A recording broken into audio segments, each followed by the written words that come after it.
How are you? I came late, so I didn't get a chance to see who else is here.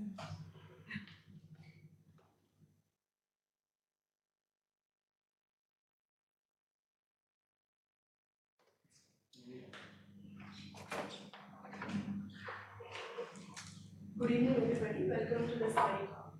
We're very happy to have Dr. Raghunandan here with us.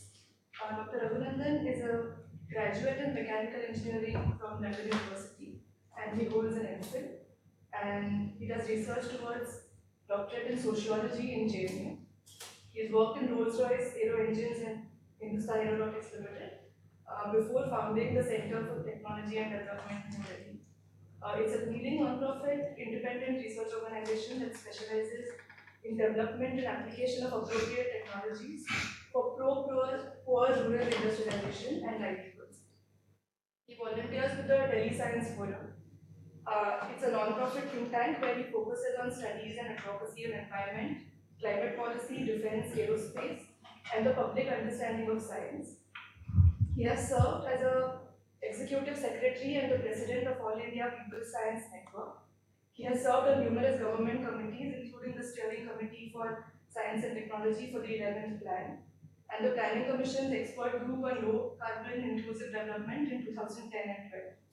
His extensive and recent analysis of the Rafael deal has been covered in the Hindu, Frontline, and Young. With this introduction, I welcome you and please take this. That last part in the introduction was relevant to my talk this morning at NLS. It's not germane to this discussion. For this discussion, what I'd like to focus on is something that has been of particular concern to large sections of the scientific community on the one hand, and of the developmental and planning community on the other. And the concern is how, as a nation, we are planning our research work in theoretical and applied science in order to, or in conjunction with our shaping of the developmental trajectory in our country.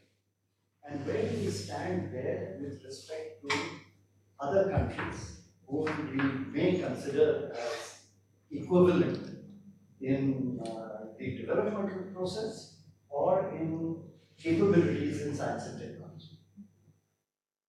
So let me begin with a very brief sort of historical quick overview in that right from the time of independence, India had embarked on a process of planned development, which its critics, now looking back, would say was part of a outmoded, Soviet-inspired process of planned development, but was one in which primacy was given to the role of developing indigenous capabilities in science and technology, particularly in frontier areas of science and technology, notably space, nuclear, theoretical sciences, with the understanding that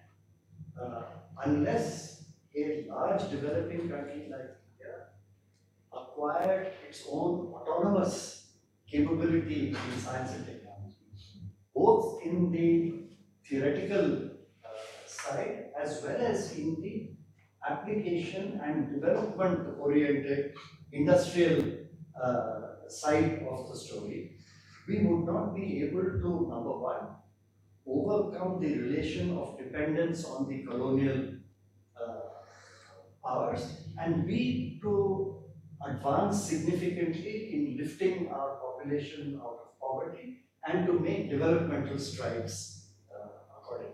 And this was the thinking from the 50s through the 60s. And as is sometimes assumed, this was not just a vision of the so-called socialistic Nehruvian establishment, but was in fact a vision jointly formulated by business leaders and political leaders together. Some of you would be familiar with what is called the Bombay Plan, which was a plan for India's development put together by the captains of Indian industry, with Birla and Tata and others, who basically argued before the government that Indian big business neither had the capital nor the scientific capability to be able to play the role in these areas, either the theoretical sciences or even in industrial development, particularly core sector industrial development, critical at a time when the former colonial power or any of the other colonial or imperial powers were willing to assist India in development.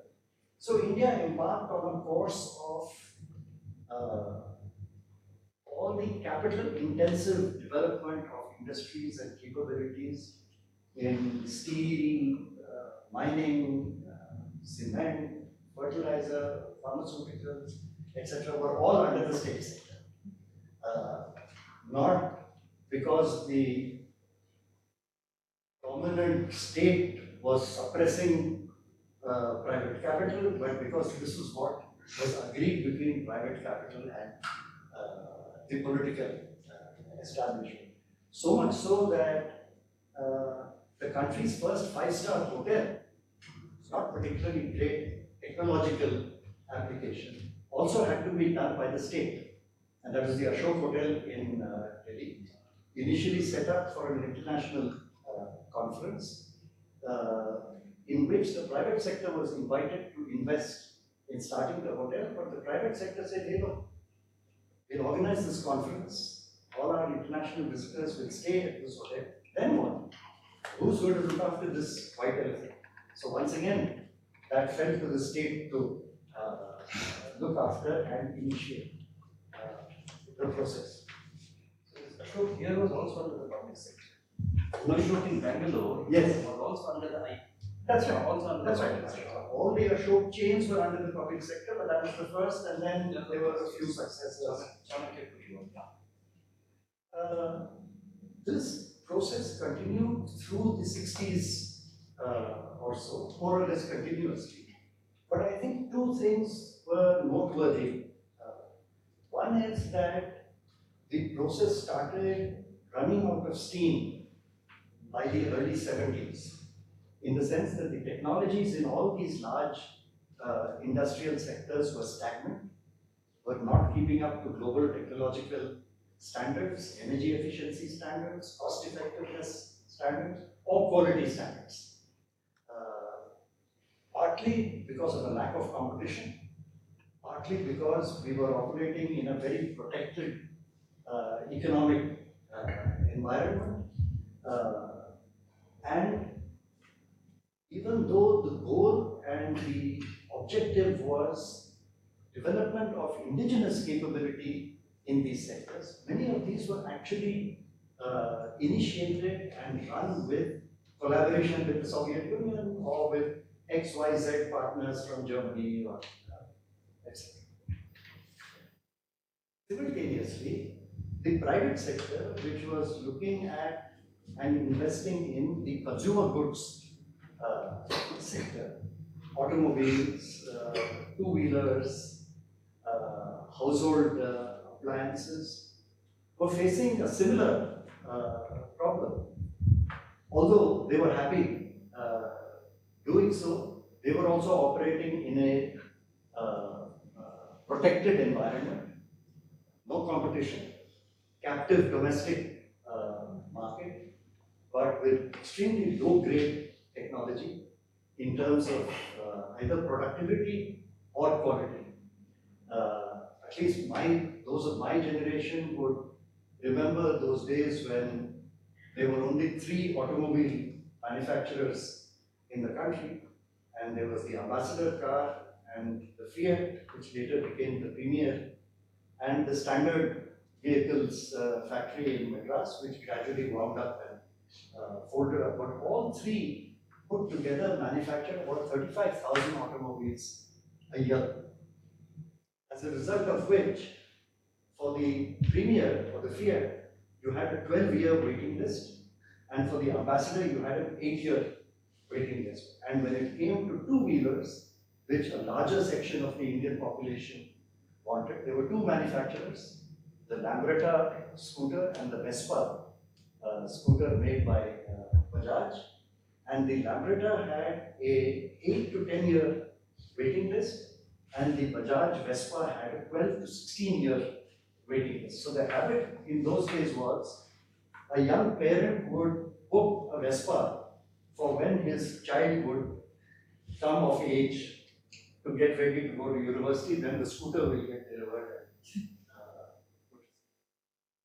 And of course, the technological standards were nothing worth talking about. In fact, I've had friends of mine visiting India from England way back in the 60s who would go running around in Connaught Place in Delhi photographing the next ambassador they saw or something, because these to the Brits were like vintage vehicles. They would go to museums to see those, and here they were seeing them on the road. It was something else. It's almost like the Soviet Lada vehicles and the old 1950 models of American cars that you see on the streets of Havana today, because there's nothing else. And yeah. So I was just wondering, so this is pre-91. Yeah. I'm just wondering, are all closed economies? So Yes, a large part of the closed economies, if you take the Eastern European bloc, went through virtually the same but then would you processes. consider the Chinese as So that's where the break comes, and I'll come to the Chinese way of doing things and how they took off in a different direction. So this, if we looked at by the 70s, this model, both in the public sector and in the private sector, had really run completely. The private sector was not satisfying domestic consumption demands. The public sector was not able to produce sufficient capital goods. Just another example perhaps you have given is about getting a telephone line. Oh, sure. 20 years, one had to wait. Yeah. But ITI was here, until In fact, one hesitated in those days to ask somebody, please give me your telephone number, because that would be immediately a social status marker. Because if the person you asked said, I don't have a telephone in my house, it automatically marked him out as a person of lower socio-economic standing, less social status, etc. Anyways, this was also therefore a period when the whole country put a premium value on anything imported. Imported was considered great. Smuggling was rife. Anything smuggled was welcome. To the extent that a person coming back from abroad, especially a lower middle class person, a prestige product which he would bring back with him was what used to be called a transistor radio. A nice big box which he would carry on his shoulder, and he could immediately make out where he was coming from, etc. My dad in 1964 went to Germany and walked through customs, and no customs inspector was bothered, just walked through. So he stopped and asked one of the customs inspectors, how come I'm coming through here at Frankfurt? Nobody is checking me and asking me, what are you bringing in? How come? So German customs inspector told him, what can you bring into my country that we don't make? And if you want to take something back from my country to your country, that's your country's problem. Let your customs guy look into it. I'm not. Yeah, so that was the kind of differential that existed. So come the 70s, something or the other had to give in this situation, and India struggled to find a model to open up the economy, at the same time to pursue the path of self-reliance which had been set up. So there was a period of about 10 years when India went through what we call the import substitution phase. Whatever you were trying to import, you tried to substitute for and make here Bharat Electricals, BHEL, ITI, and those kinds of things. But once again, in a protected economic environment in the 70s. And if we pause and think about what was happening elsewhere in the world, by the 70s, the Japanese, recovering from the Second World War, their national psyche was, look, we've been defeated by better technology in the United States. Yeah? We need to be like that. And we need to advance technologically. And that started the march of Japan technologically, started with work in electronics. They were prohibited from doing things in aircraft, shipbuilding, etc. So they went into consumer goods. And I remember when Sony was first set up, it was considered to be a cheap replica of American electronic products. But the Japanese didn't stop with an import substitution model. They used that as a platform to acquire, develop, and conduct research in semiconductors, in material sciences, to develop that line of work in electronics, which later they were able to leverage in semiconductor devices and electronic goods, etc. A very similar course was then looking at the Japanese model, was also adopted by what later came to be known as the East Asian Tigers, starting with Hong Kong, Singapore, Taiwan, who followed a very similar pattern. You started off with what the other guy, when he moved up the value chain, had left behind, and then you took over those roles: manufacturing, export-oriented sale, and simultaneous investment in research and development in your own country, which would then encourage absorption of technology, development of research and capability to enable you to take the next step forward on your own without requiring to. Economists and those working in industrial development call this the flying geese syndrome. You must have seen flocks of geese flying overhead with this one bird there, and then you have an arrowhead formation, two birds below, and so on. And so what's seen is that, let's say if you look at the automobile sector, the US and Europe lead the automobile sector in the 60s. When Japan starts coming in, the first Asian automobile manufacturers in Toyota and so on. Similarly in electronics, rapidly coming to a phase where today Toyota is larger than General Motors, for example. No televisions are made in the United States anymore. All the televisions not only are made, not even made in Japan, they're now 80% of flat screens that are used in computers or television are made in Korea, because they've taken up the slack where others have left off. Much later in the 80s, the Chinese were to follow this idea and became the factory of the world, as it were, to manufacture. The Chinese did also invest in research to develop the next level of capability on their own. I think it's the future 10 years which will tell us where the Chinese are with regard to that, but clearly we can see that as far as any comparison between India and China is concerned, that competition, that race is over. That's already past tense, 10 to 15 years back. Two other noteworthy features in the East Asian tigers, Japan, and so on, compared to India. All the East Asian countries invested heavily in R&D and invested heavily in human resource development, education, health, etc.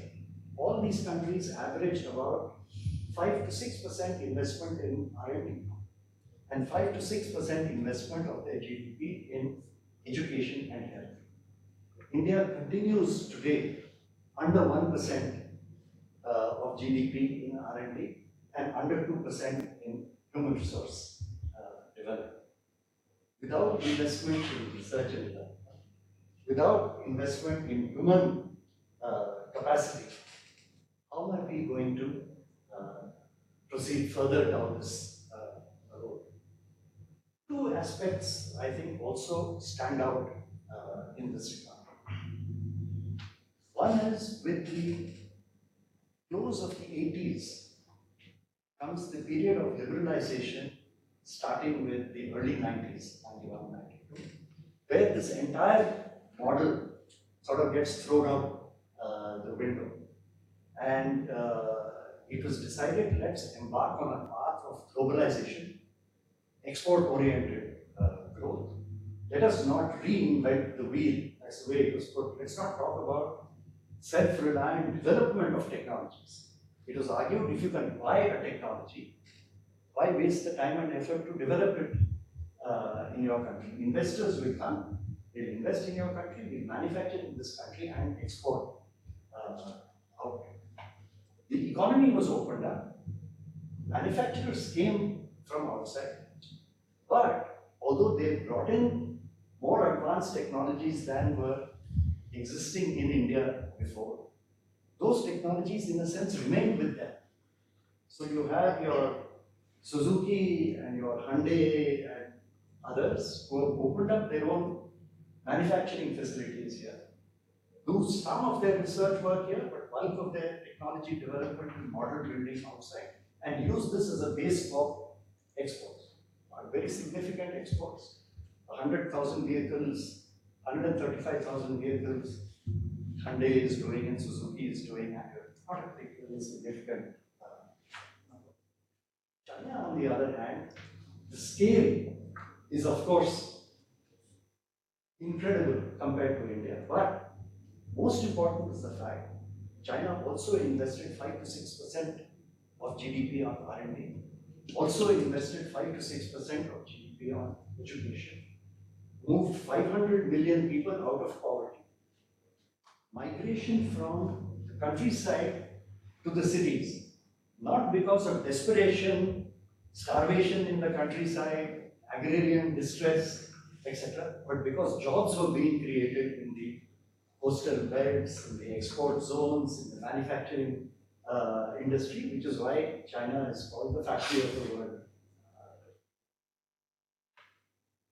At the last, about 3 years ago, I think, at the Chinese National Assembly, China has adopted a policy where it has decided that the time has come now for China to cease being the factory of the world, which the Chinese themselves have characterized as we were manufacturer of low-end goods. After all, the leading televisions of the world, the leading automobiles of the world, the leading semiconductor devices, computers, etc., even if they were being manufactured on the territory of China for manufacturing costs, they were being done by other countries with their technologies, and Chinese companies had not come up. So China decided, look, we've made money, we've developed a section of our population, but if we want leadership in the world, we need to be able to own these technologies, which reverses the paradigm which India thought it had set for itself, saying, we don't need to develop technology. What does that bring us? We make money if we are the factory of the world. It doesn't matter if it is Sony investing here or Hyundai investing here. If we become the factory, we can make money just like China did in the 80s and the 90s. So the Chinese National Assembly 3 years ago have decided that by 2025 to 2030, China is no longer going to be the manufacturing center for low-end goods, but is going to be the leading knowledge owner and manufacturer of goods and services in 10 sectors which they have identified, starting with artificial intelligence, robotics, autonomous vehicles, electric vehicles, etc. They have got 10.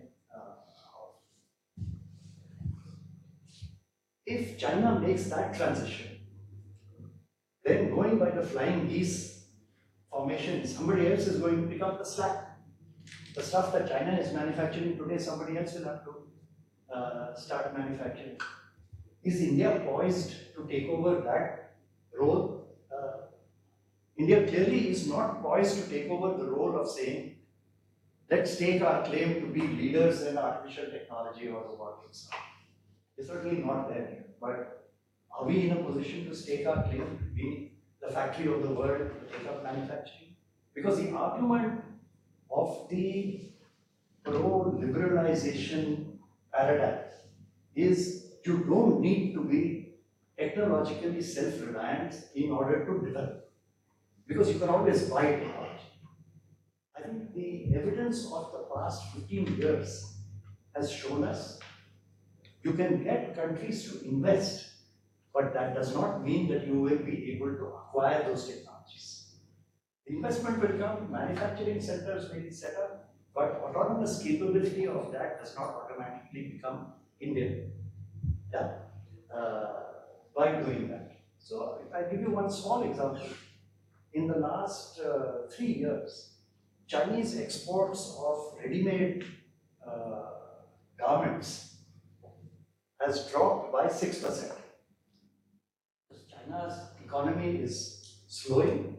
China wants to focus less on the export-oriented development, focus on the domestic market while focusing on the high-end knowledge generation and manufacturing processes. Where have the 6% of manufacturing of ready-made garments gone? 4 out of the 6% has been picked up by Vietnam. 2 out of the 6% has been picked up by Bangladesh. No India anywhere in this picture. If you look at any other manufacturing sector today, India is not anywhere near approaching global leadership. And I think the reason for that precisely is it is not sufficient to have manufacturing bases in which somebody else has invested. You need to have ownership of that technology. The current period is often referred to as the knowledge era. What does that mean? It means who owns the knowledge has the money. I can have 1 million people in this country sitting developing apps and software, but so long as they bear the Microsoft or Google stamp, it's Microsoft and Google who owns it and makes the money from it. You'll gain by the labor cost that you have put in. So being the factory of the world, you'll get a few factory level jobs, whether it is in computers or whether it is in automobiles or whether it is in something else. You're not going to go beyond that because you have not contributed to generating the knowledge which will drive the production process. Yeah. Maybe this is a good time to ask this question that, you said that, and we didn't abandon planning, Yes. the plan model until 5 years ago. Yes. So shouldn't the planning process have seen all this and done something about it, and even if it missed it for 5 years, correct it 5 years later? You're talking about mid-70s till Absolutely. now. We Absolutely. haven't been able to Absolutely. plan properly. What went wrong? So from the 90s onwards, from the 70s onwards, we have seen the planning process was stuck. Was stuck in the sense your planning process was not able to think through this breakthrough. It thought import substitution would compel you to do technology development on your own. It seemed to have worked in atomic energy. It seemed to have worked in space. And therefore you thought the same models could be carried forward to other sectors of the industry, that if we persevered enough, we would be able to do that. The problem was in the organization of scientific research, the same kind of structures that supported research in the atomic energy establishment or in the space establishment, with the political backing that those two got, was not replicated in any other sector of the Indian research ecosystem. As a result of which, the assumption that you had in the planning process did not fructify into practice. But then come the 90s, in the 90s, even though you had a so-called planning commission, in effect, a large part of the planning process had been left to market forces.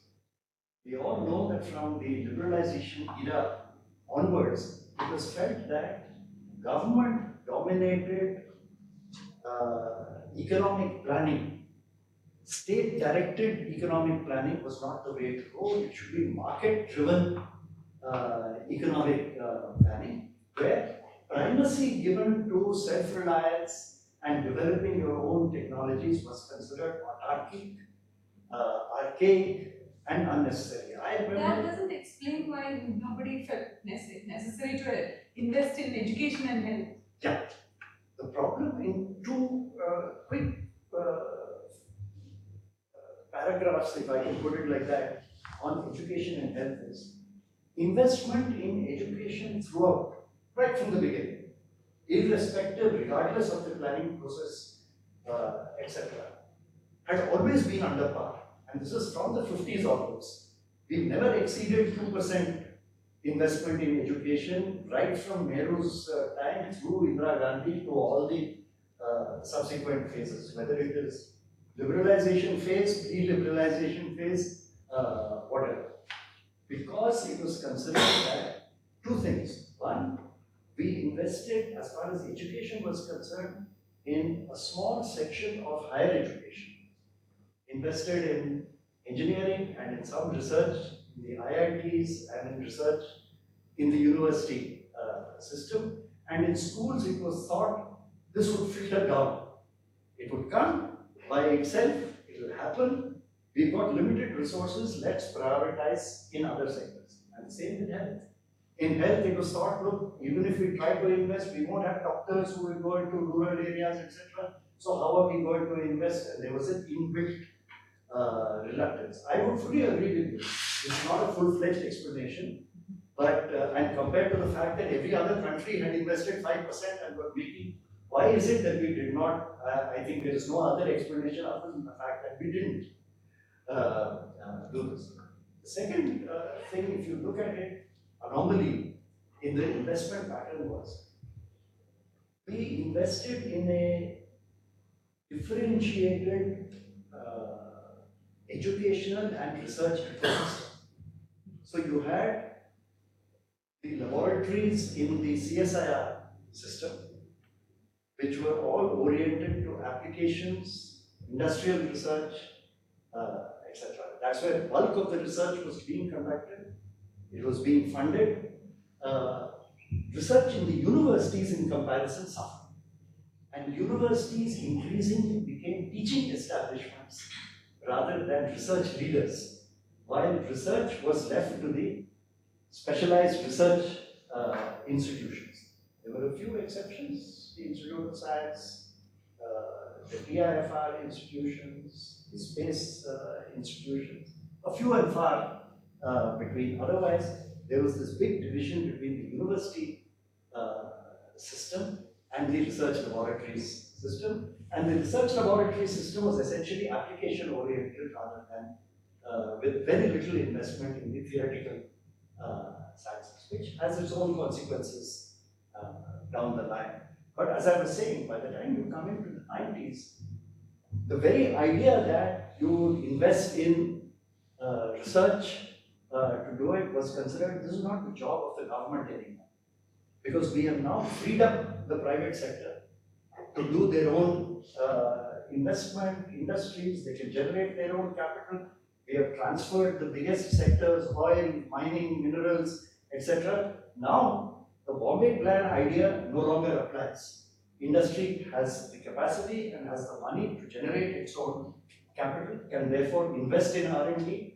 Government tried devising all kinds of plans and incentives, 150% tax break if you invest in R&D and all that, none of it.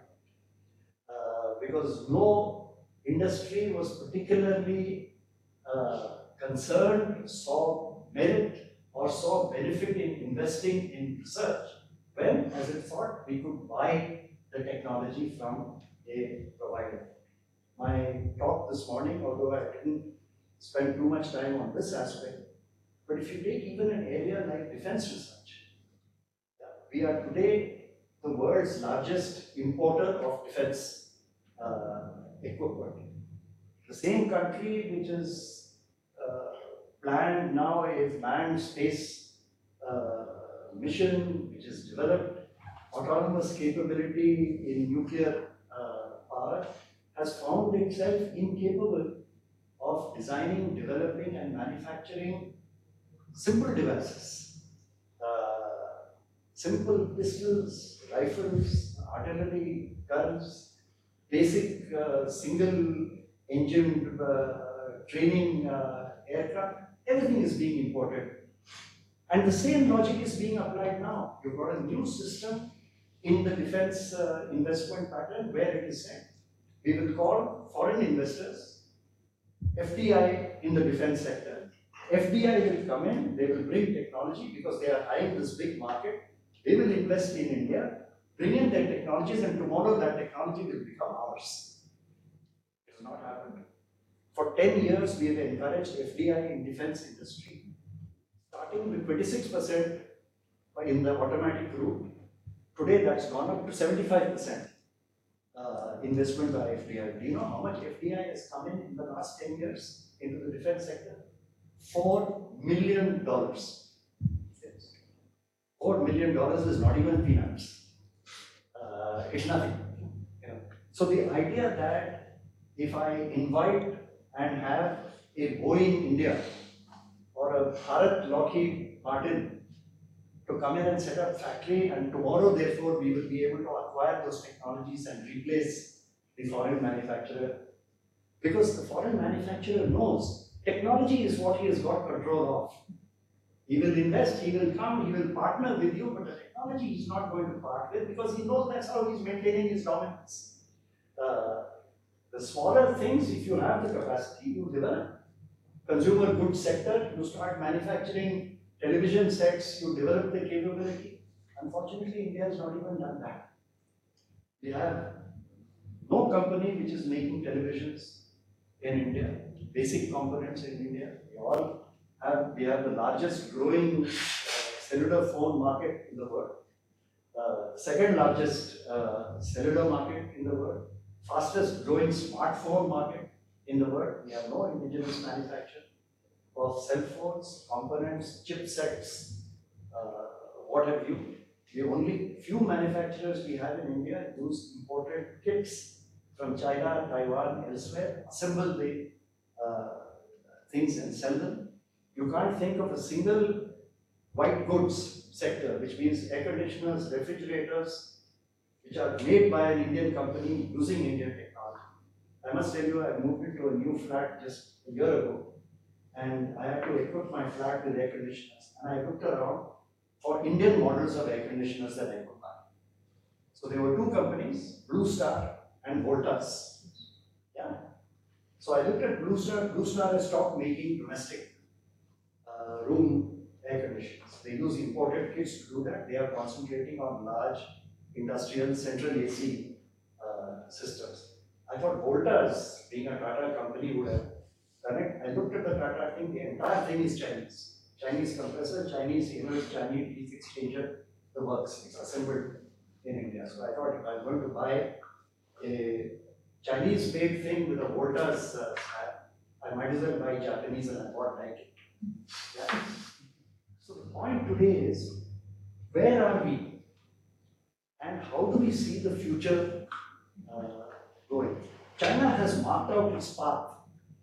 They are advancing in basic research, in the basic sciences, generating knowledge. They are advancing in industrial manufacture.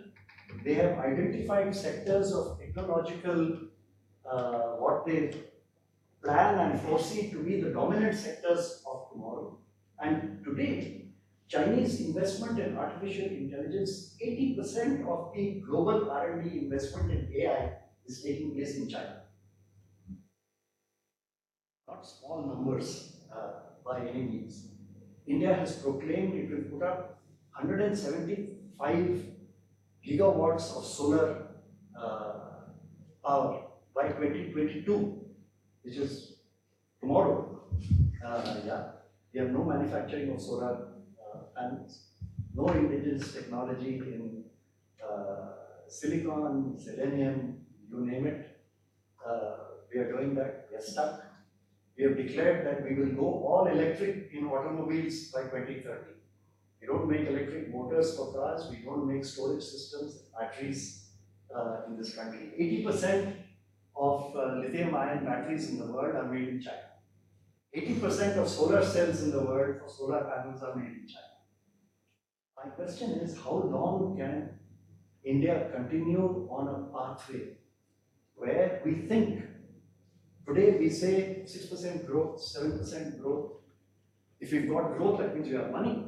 If you've got money, that means import, export, you will be able to somehow export something and import what you need. If you actually look more closely at the figures, even over the past 5 years, you will see employment is coming down. Certainly, employment growth has come down. There's no doubt about it. Manufacturing sector jobs have come down. There was a plan by the government to increase manufacturing sector contribution of GDP, which was earlier 16%, that we will increase that from 16% to 25% by the year 2022. We have gone down from 16% to 14% in the manufacturing sector. No jobs, no manufacturing. If you look at the export sector, in the 10 leading export sectors, not one is in the manufacturing sector. They are mostly still primary products that you are exporting. Question is, where does India see itself going? Especially at a time when you would recall, 2 years ago, there was the March for Science organized all over the country. The leading demand in that was to increase investment in R&D, to give greater primacy to scientific research. I was myself surprised. Chatterjee would know, we have a biannual Congress of the All India People Science Network in different parts of the country. And we had our Congress here in Bangalore 4 years ago. And we had Professor C.N.R. Rao and the late Professor U.R. Rao coming to the inaugural session and bemoaning the state of science and technology in this country and the lack of government support for it. And as you would know, neither Professor C.N.R. Rao nor Professor U.R. Rao were flaming radicals leading the revolution and going to smash down the Bastille gates. For people like that to come on a public platform and say this, I think was a true eye-opener to all of us. Today we've got a situation where you would know your own fields better. But I know certainly in the social sciences, for example, the UGC has issued directives. Letters have gone out to all universities in the country, laying down principles which will guide the selection of research topics by research scholars. They have said all researches which are linked with governmental programs are the ones that should be encouraged. And we all know what that means. It means to do your research in such a way which will say that our whatever that the program is to support with the loans which are given Mudra. That's right, the Mudra loans, that they have actually generated X number of jobs. If your research will do that, do the research. If your research will not do that, don't do it. So if you are going to get directed research in this country, if you are going to get national sample survey data being thrown out of the window because it does not support the dominant narrative, what kind of research are you going to support in the country? About scientific research, you people would know best how far and where this country is headed. My own understanding is that our work in basic sciences is confined to a very few institutions. Our contributions to curiosity-driven science are not particularly welcomed with open arms, because the first question to be asked is, "Kya fayda? What's the benefit to me?" Our Prime Minister addressed a gathering of the leaders of research in the CSIR and ICAR laboratories and the departments of science and technology, PBT, etc., and said, "All you guys, whatever you're doing, fine, it's okay, sab acha hai, but do me one thing, give me a solution to the problem of nutrition." I don't think you can put all the scientists of the country together. A magic pill to give nutrition to the Indian population is, I think, not a scientific task. If we want to solve the problems of nutrition, there are a variety of other things we need to do, rather than set our scientists the task of doing or inventing a magic pill which will solve the problem. I think as a nation, we have got our priorities wrong. The way we need to think about scientific research, on the one hand, in terms of basic sciences and theoretical research, applied research and industry, manufacturing in industry, all of these, I think, we have let fall by the wayside. And we have deluded ourselves into thinking that economic process and GDP growth, which measure some indices of the economy, are reflections of progress and control over your own destiny. Unfortunately, my reading is that that is no longer true. India is becoming increasingly a dependent nation.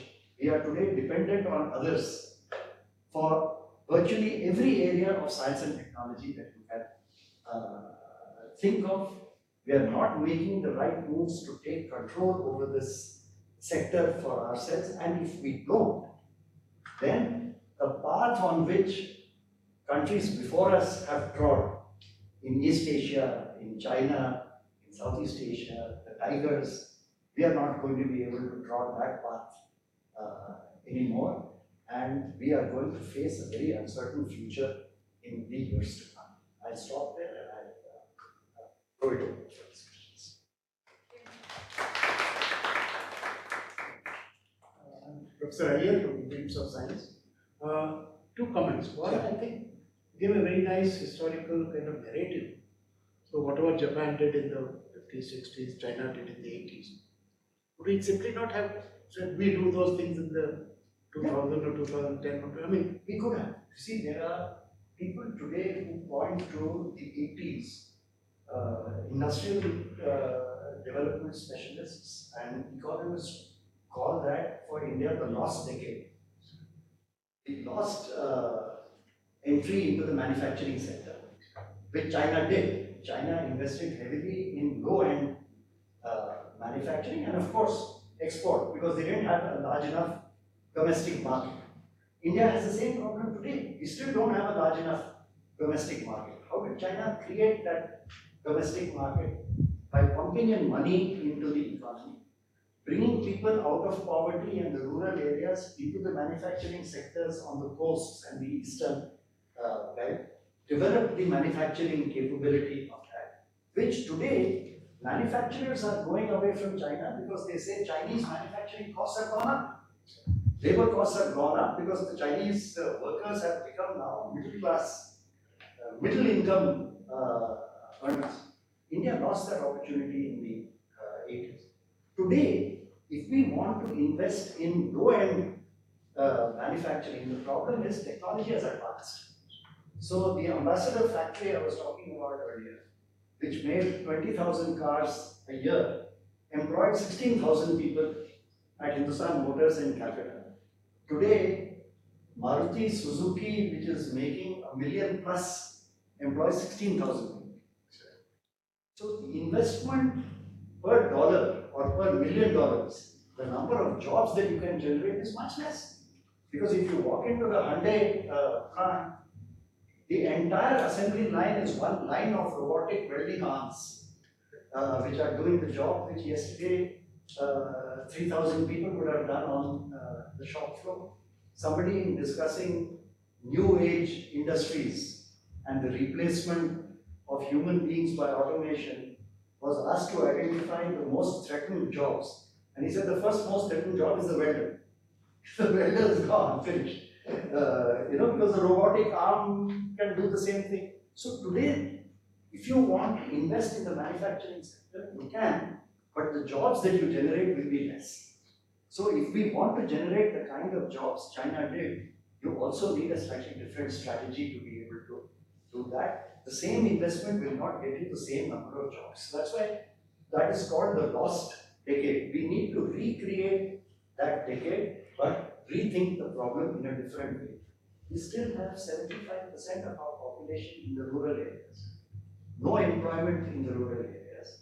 Stagnant agricultural production, if not declining production. If they leave the rural areas and come to the cities, where are the jobs? There's no jobs. There's jobless growth in industry. You have GDP growth, it's not generating enough jobs. So the lost decade of the 80s, we are now running the risk of the second lost decade, which is in the advanced manufacturing sectors also we are now losing out on the, if you don't enter the field of robotics, automated manufacturing, artificial intelligence, electric automobiles, self-driven autonomous vehicles, etc., which are the technologies of tomorrow, where are you going to be? So the scary thing is that there's not even enough conversation on all this. Absolutely. That is precisely my problem. That's why I have come to you today. That's why I'm going around the whole country doing this. I was addressing a very similar audience of researchers at Madurai Conrad University on National Science Day. And the faculty and students there were saying, nobody has spoken to us about these things before.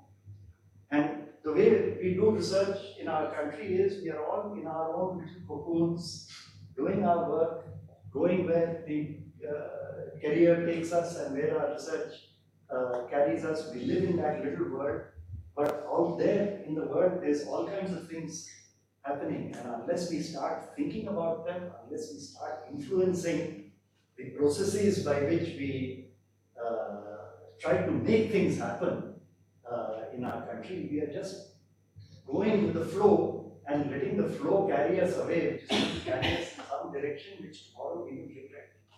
Before I forget my second comment, see, if you look at this continuum from scientific research, theoretical research to application, manufacturing, and so on, we seem to be still in those pockets, so there's very little conversation, say, between industry and academia, even between academia and these research labs and government and so on. I feel somehow that maybe we did something in software, but that kind of boosted the services sector, but this continuum from research to manufacturing to industry development, that never really happened.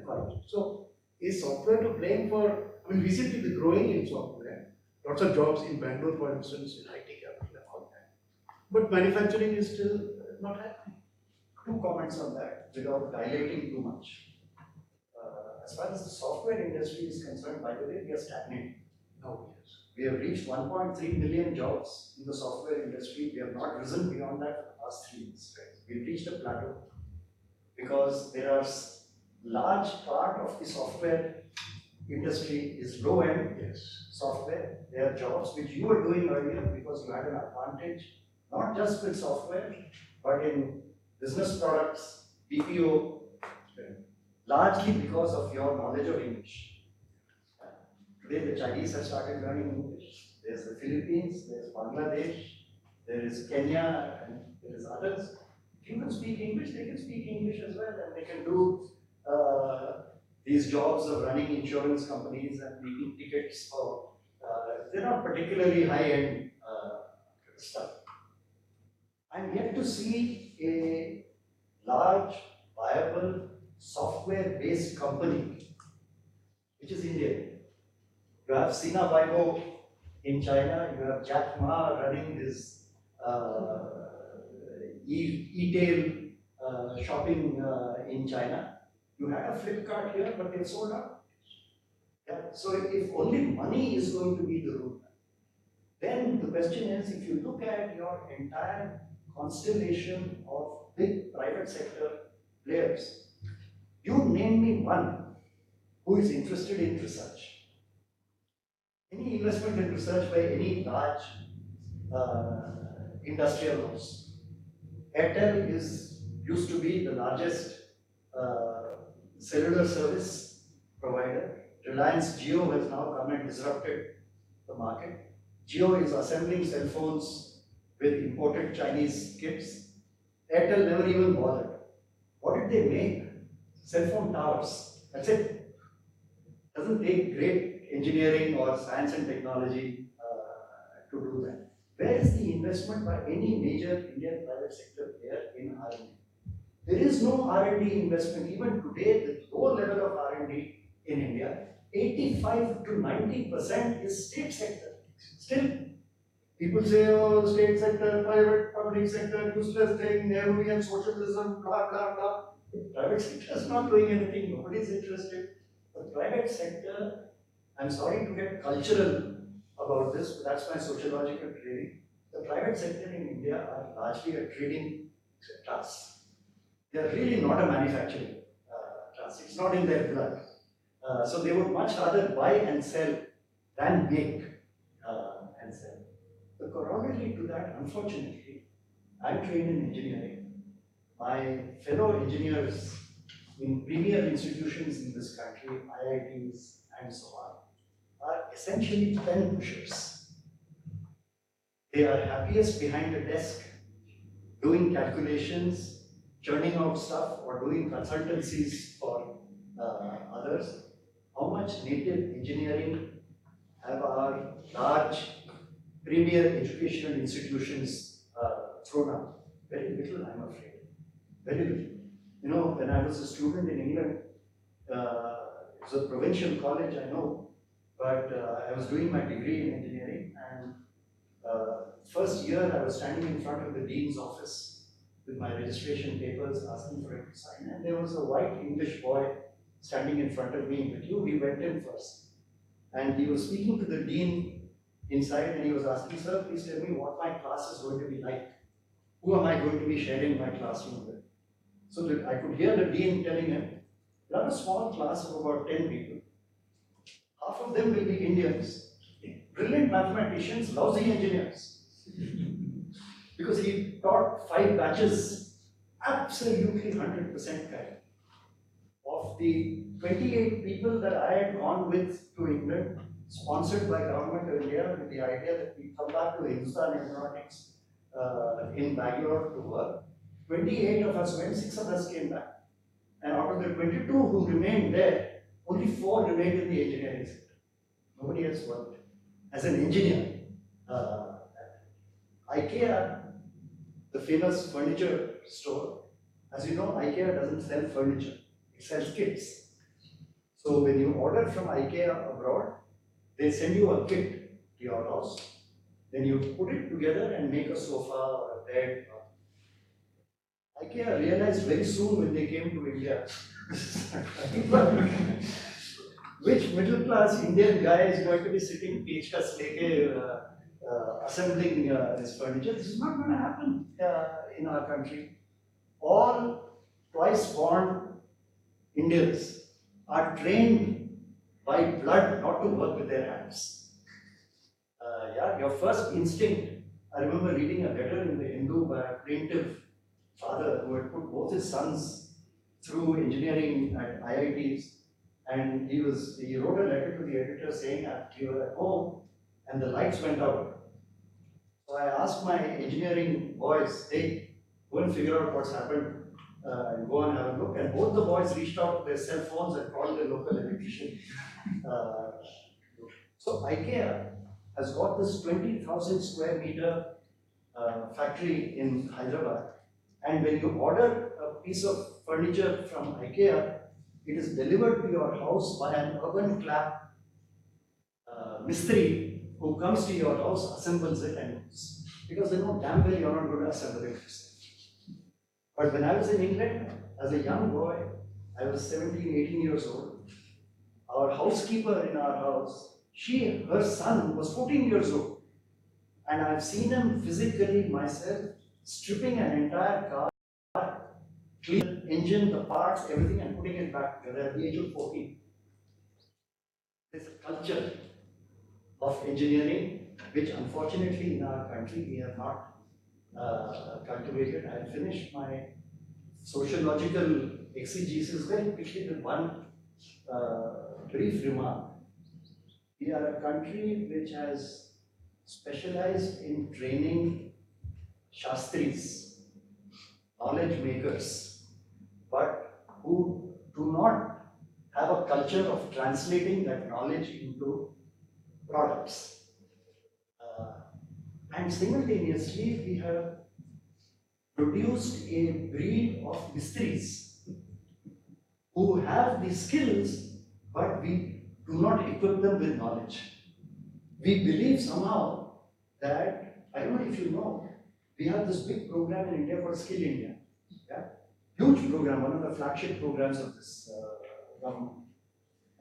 Do you know that the skill program that we have in India through ITIs, etc., till this government came, was conducted under the Ministry of Labour, not the Ministry of Education.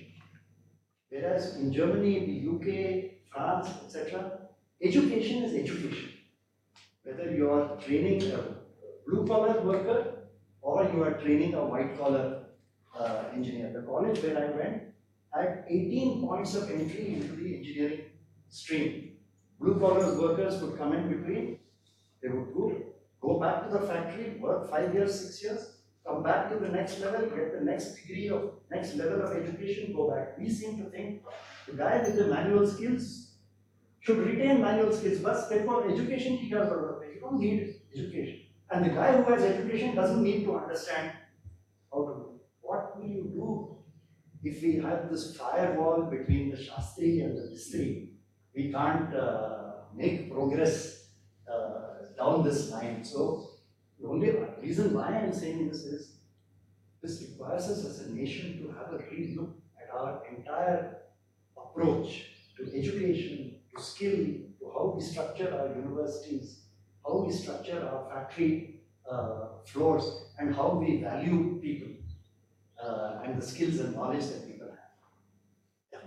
So, I mean, one thing that came out clearly, I was looking up data as we were speaking, partly education, health, and research and development investment has been completely flat for 7 years. Completely. And flat at a much lower level than anybody else. That's right. So essentially, it seems that the solution seems to be pretty obvious. Yes. That unless that grows, Yes. there is no short-term solution that I can find in. Absolutely. And those are issues related to policy. Yes. And as individual scientists or individual people or individual students and postdocs or whatever cannot really have influence on policy. Right. It is the job of collective bodies. Yes. What are the academies of various types? Yes. Arts, science, engineering doing about this at all? You know, in any, so to say, concerted effort to try to influence the policy by any collection of people. Like, I mean, the only I can think of is basically academics. I can't think of anybody else. So, is there any effort at all? Yeah, unfortunately, I agree with you. The only place I differ with you is, or think differently on this with you is, while you're right, as an individual scientist, I'm sitting and what can I do? But as a collectivity of scientists, we are represented in the scientific community. Our peers and our leaders lead scientific academies. If all the scientific academies remain obedient servants of the political masters, there's no way we can change this culture. This was not the culture of Homi Baba, this was not the culture of Vikram Sarabhai, this was not the culture of Meghnad Sarah. But academics have the influence the policy for any time in the 70 years. So what you're saying is, suppose currently assume that okay, the academy is maybe under the sort of say, tutelage of government and so on, but in 50s and 60s, I don't know if 50s and 60s, yes. okay. So In fact, I don't know enough about the history, but 50s, 60s, 70s. If you look at the foundation and initiation of the Department of Science and Technology, it was done by C. Subramanian, who guided the thing from the political class, along with leading scientists from the science academies, from technological institutions and others, whose advice was considered critical to this process. The Scientific Advisory Committee to Cabinet, SAC PM, SAC C, were bodies whose opinion was considered valued. There was a reason why the Prime Minister headed these committees, because the Prime Minister gave credence to these things. This practice also stopped in the 70s onwards. Even Prime Minister Gandhi, Indira Gandhi, who was wont to give precedence to scientific opinion, by the mid-70s had changed course.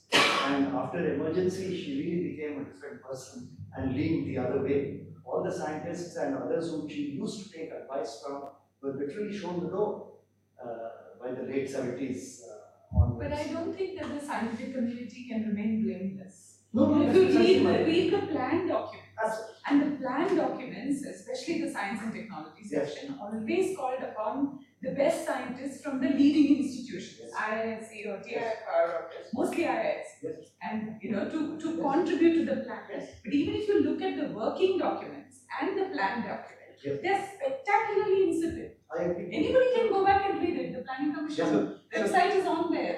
You can go and read the plan documents. So- and you can so- see that this vision of where are we going as a nation, Yeah. what are the areas that we need to invest in, Yeah. that kind of document does not exist.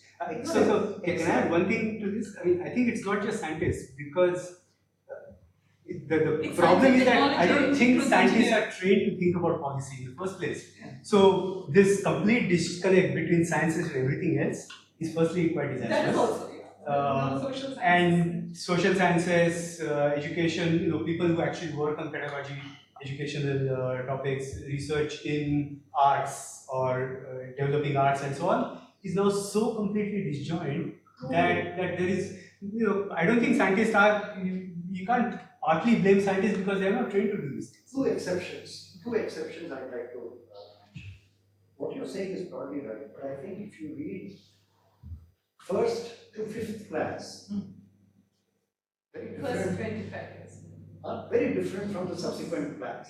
You may agree or not agree with the direction charted out, but there was a process of thinking, which, if it had been carried forward, the next plan, the sixth and the seventh onwards, could have changed direction and moved in a different trajectory. So I think the first five, maybe even the sixth plan, set pathways, put forward an argument. This is where we are today, this is where we need to be tomorrow, and this is how we need to progress. That's one. It was from the seventh plan onwards that I think we started lost our way. Second is, actually, if you look at the process of planned development, conceptualized not just after independence, but starting with the formation of the first planning committee under the Indian National Congress in 1938, when Netaji Bose was president of the Congress, and picked Jawaharlal Nehru to be the person who would lead the planning commission, and put Meghna Saha on that body to assist. Meghna Saha used to stand up in parliament and demand answers from Jawaharlal Nehru about the direction in which science and technology was going. So I'm not sure I fully agree with you that scientists are not trained to think about policy. There was a generation of scientists which did, and then we managed as a nation to quell that spirit. And then scientists found it convenient to say, we are only scientists, we are sitting in our laboratory, what can we do? And the same I thing think is that's a true. problem. The same thing is true about the separation of research and education. Absolutely. Okay? Absolutely. Germany also, we followed the German model. Yeah. So Germany did that, and we did that. unlike the US. Yes. But Germany turned around in the 90s. Exactly. So today, Germany invests more in research in the universities That's than it does. There was nothing preventing us from doing it. Absolutely. See, But academics, absolutely. never mind whether they are scientists or Absolutely. social scientists, we Absolutely. didn't participate enough in the process to be flexible and change direction. Yeah, you've been. Yeah. A couple of questions I just wanted to ask. When you talked about the Chinese,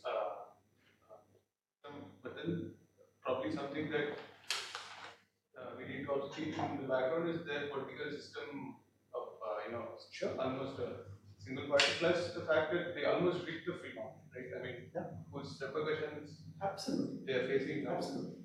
But we didn't really do that. Yeah. So then is sort of China the right thing to look up to or No. compete See, or? each country has to work out its own choices as we go now. China adopted a certain path, but there were some things that China did which was in the right direction, which was number one, tackle rural poverty. Moving people out of poverty into industrialization. How do you move people into industrialization? By creating manufacturing sector jobs. Did the Chinese rig the economic system? Partly yes.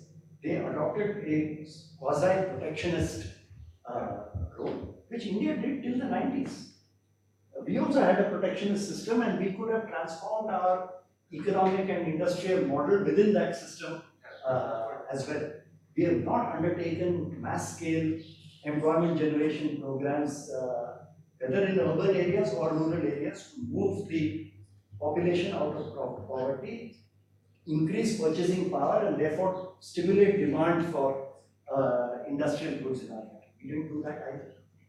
So there were choices open to us which we did not take. Some of the choices which the Chinese did, as you rightly said, they are facing blowback in their own way, not just internationally, but domestically also.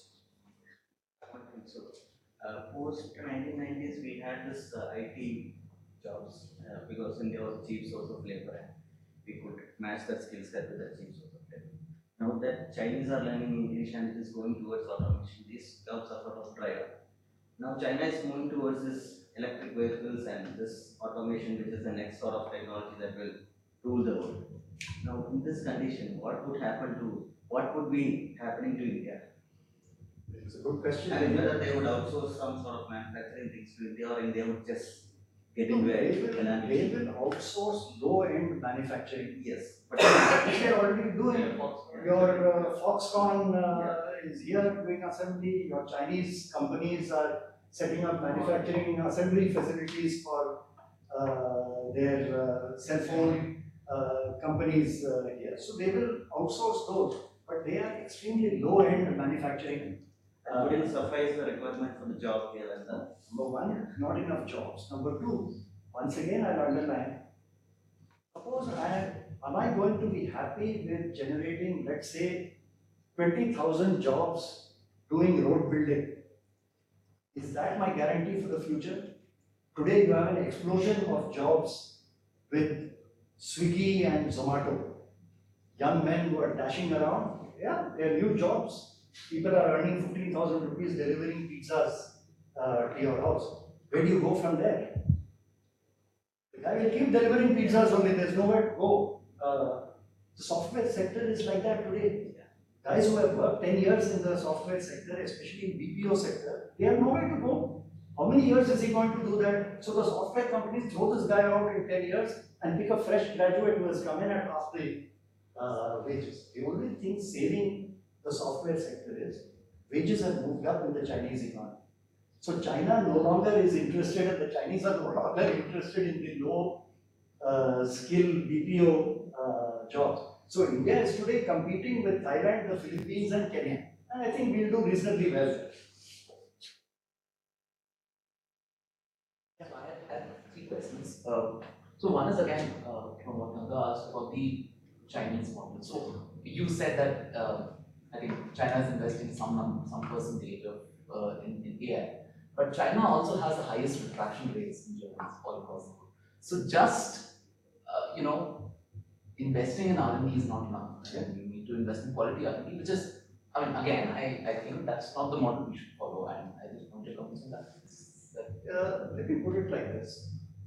We don't yet know the dividends that the Chinese investment in AI is going to pay out.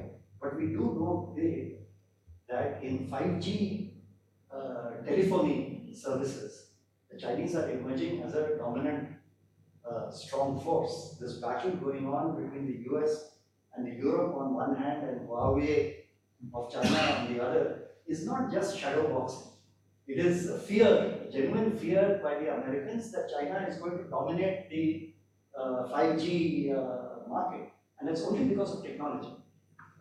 Because they are same with solar energy and the stranglehold that China has on the market with 80% of solar panels manufactured.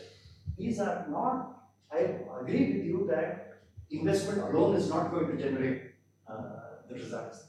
But what I like about China is they've identified sectors, they worked out a plan, they've charted out a course correction, and like they are doing now, maybe 5 years down the line, the Chinese National Assembly will sit down later and say, well, we chose that as priority sectors, 2 of them we are going to put aside and concentrate on. Point is to think on your feet, to take the next step, to think of tomorrow when you're planning today. We're not doing any of those. That is my complaint. Also, you also talked about this industry of semiconductors and mobiles being manufactured in India. So one of my friends works at Samsung, and he tells me that Samsung has the monopoly on what do you say, mobile screens. Right. Yeah. So even if we, invest in mobile screens, the point is, first of all, they're a monopoly, and hence it's going to be really tough to compete with them. So what I'm trying to get at is just, again, investment in R&D is not enough. You need government support to channelize all the companies that are going to set up with whatever tax breaks or whatever it is. And I mean, I get a sense because even companies like Apple, whose biggest competitor itself is Samsung, buys their phone screens from Samsung itself. So in those, I mean, this might be an extreme case which we were talking about, but other industries also have similar problems. Yeah. So I think this investment into or thought into getting the people who infuse capital into the economy, or even people who create these R&D or the technologies, assisting them to compete with global giants is a big task in itself. My response to that is like this. Every country historically has gone through precisely this question. Samsung was not a monopoly to begin with on flat screens. They acquired the monopoly status by mastering the technology, by making innovative products. Today, the foldable mobile screen, which is a Samsung innovation again, is tomorrow you will say they are dominating the foldable screen market. Where are you standing in this process? Where Samsung stands today, Sony stood yesterday. Why is Apple not making this? They don't manufacture their own cell phones. Foxconn is manufacturing because the American companies have moved up the value ladder. They are into high-tech manufacturing. They have left the mobile manufacturing for these guys. Apple controls the market and is the second largest player in the mobile market. Not because they have mastery over the mobile production market, but because they have a mastery over and control over the design of the Apple, leadership in innovation products, and the software. That's what is driving. Same with Microsoft. Microsoft doesn't manufacture cell phones, it doesn't manufacture silicon cells, it doesn't manufacture chipsets. What does it do? It's got Microsoft software.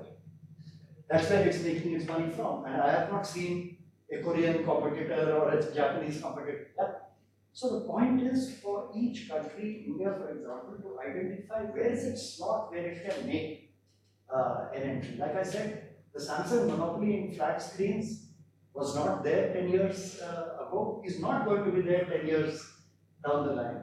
Samsung and the Japanese before them have not only invested in manufacturing R&D and in industrial production, but also in materials.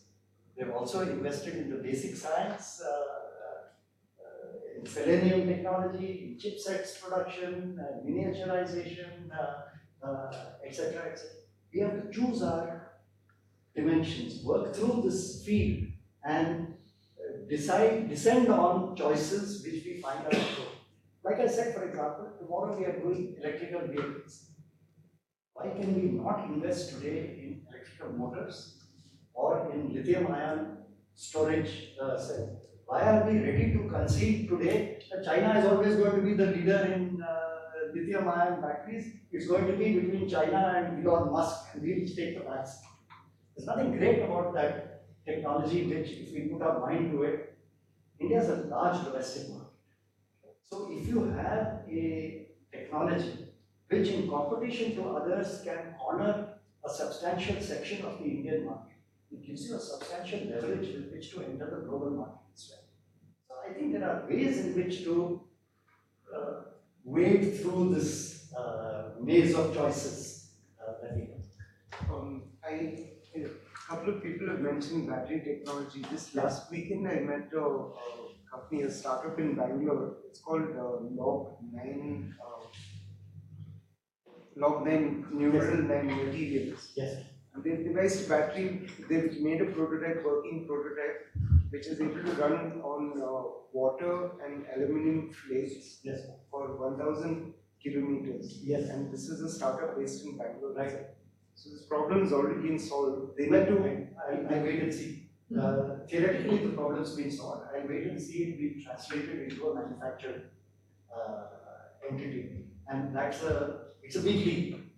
Yeah, I think there is, if you talk to the CSIR labs about any technology development, each lab will tell you, I've done that. No problem. We've solved that problem. It's there in my lab. You can come and have a look at it. And there's a small set of metaphorically test tubes in the corner where a problem has been solved, but it has not yet got translated into production. So I'll wait and see. Good luck to them, and I hope it works. Yeah, Neenu, and then one person. It's not actually a question, but an observation to the point which was made that scientists are not trained in policy. So I think if that is the case, then there's a problem with the training itself. I come from a leading university which runs a public policy program. I was teaching there for some time. So the problem there is most of the students who have taken this 2-year course and passed out, they are now planning our smart cities. Okay, so they have a training, a graduate training in BCom, different, it's at times engineering, at times BCom, so varied programs. Okay, you have a 2-year course where you are taught a little quantitative economics and all those things, and you get into the policy field. And then there's a disconnect, clearly a disconnect in our training between the scientists or between the people or academics who are trained in that subject and the ones who are getting into that professional space called public policy professionals. So unless we integrate that, I think that is clearly a scary situation that we are moving towards. To ask, what do you think is the most effective way that, say, individuals in the scientific community can engage with? I mean, one of the big problems seems to be that the policymakers, disconnect between policymakers and the government on the one hand, and people who might have the right or good ideas about how to fix these problems. So, what are the most effective ways you see in which we could engage with policymakers? Are there forums through which to do that, or is creating those forums part of the question for them? That's a great question. I think the answer is threefold. One is, I think, efforts within the scientific community to create thinking processes around policy issues. It's something that we need to do inside institutions, between institutions, and across disciplines. One. Second is within the larger scientific community to start broader dialogues on policy issues within science academies, within scientific conferences, etc. To set out, we've got a 3-day seminar, set out one half of the third day in discussing the larger policy implications that come out, reflected back through concept papers, position papers, reflected back to the academy, published these papers, and so on. Third, like she was suggesting, is to have this as being part of curriculum in scientific institutions, in technological institutions, start thinking about policy. The fact that we do so little of that is, I think, telling, and we are standing in the way of doing this. Let me give you a small example. When we were doing this work in the Planning Commission on low carbon pathways, there were 4 of us from civil society in that committee. There was more capacity among these 4 civil society members on climate policy work than there was within the entire governmental apparatus, including the scientific community. Because the scientific community, one guy knows tropical meteorology, one guy knows the behavior of ocean currents, one guy knows, that's it. The larger issues that govern policy making, there was none. We had a visit from a member of the Chinese Academy of Social Sciences, and he had come visiting, and we asked him, how many people are there in the Chinese scientific community, university, research institutions ecosystem who are working on climate policy, including scientists, technologists? You know what number he gave me? 5,000. In this country, we have 5. Nobody. You look through climate policy literature, you will find very little coming out of the university system and research institutions. It's all coming from civil society, some of which is not particularly scientifically well informed. And this is a cause of poverty in the way in which we are conducting science in our country. I think we need to transform the system from below to expect that suddenly a leadership which has so far been supine is suddenly going to start leading a transformation in the Indian scientific community. It's not going to happen. I think this needs to be created by us. Let's thank for this wonderful talk. Let's thank. Ask Shan to give a vote of thanks.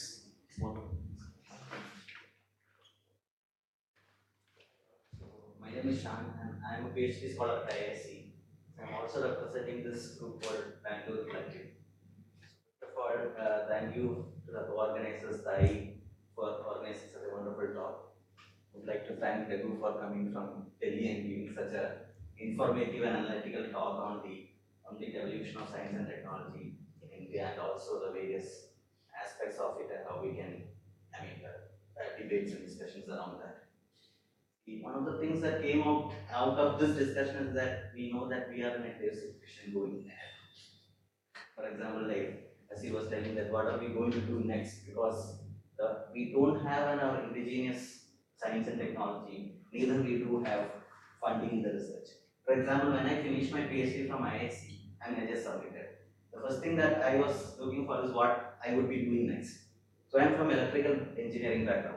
So I found out the only thing that I could do was to go to a corporation like GE and do research there. One of my colleagues, incidentally, he joined one of these IITs as a faculty. But what he's getting for a year is just 5 lakh rupees for building a lab. What does that 5 lakh rupees mean? Not even, you can't even buy a CR out of it. So this is a situation that we are currently in.